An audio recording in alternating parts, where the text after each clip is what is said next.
So in the last segment, what I did was cover a lot of information, a lot of things that have been revealed by like 3,000 studies on forgiveness.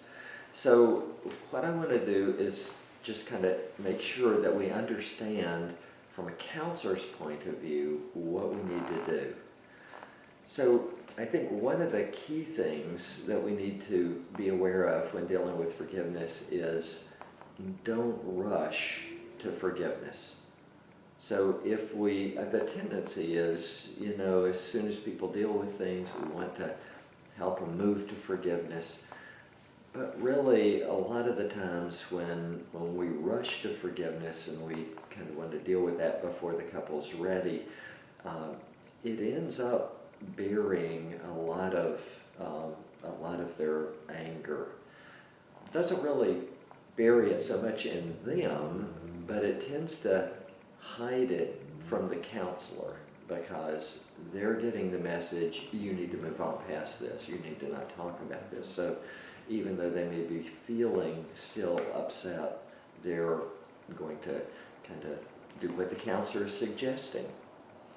So the important thing that I pointed out last time was that forgiveness is really all about time. It's all about getting the partners to spend time forgiving. And that means that you need to have a lot of resources that you can direct people to.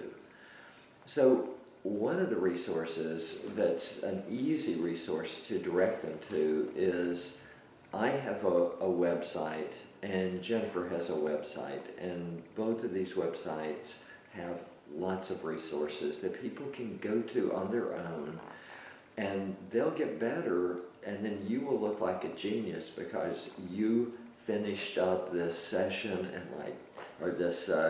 this couple in like 12 weeks instead of 20 weeks because you were so good at helping them work on these things on their own. On my website, we have all kinds of workbooks that people can work through.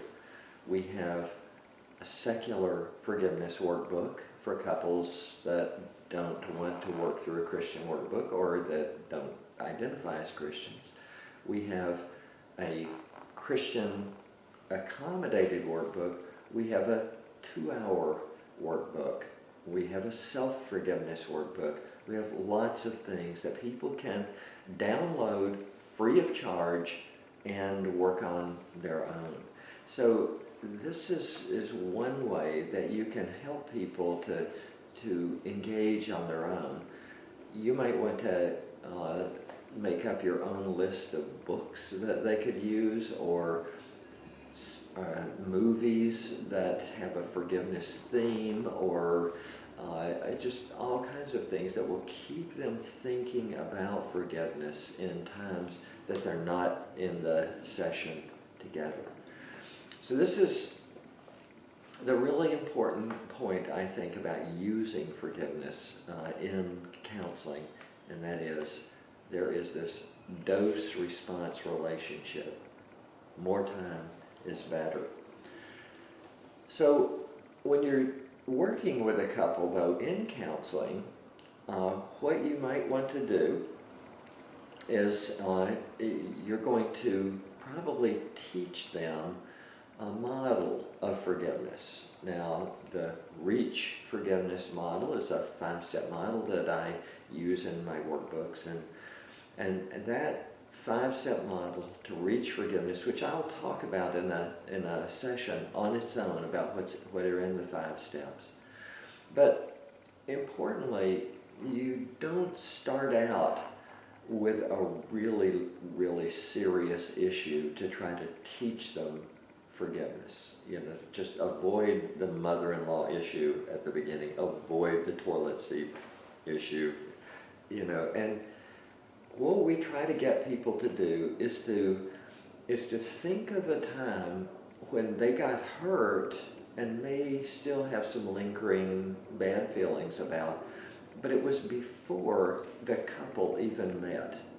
because it's really easy to support your partner, even if you're in a conflicted relationship, if you're not involved in that hurt. So if they can remember an issue that they still have some emotion about, and then each one can learn this reach forgiveness model without getting their communication dynamics or their conflict dynamics involved in the relationship.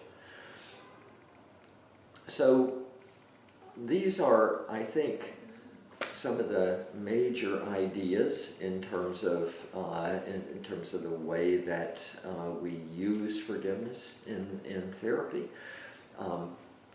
Forgiveness also is going to be within a context usually of trying to promote reconciliation.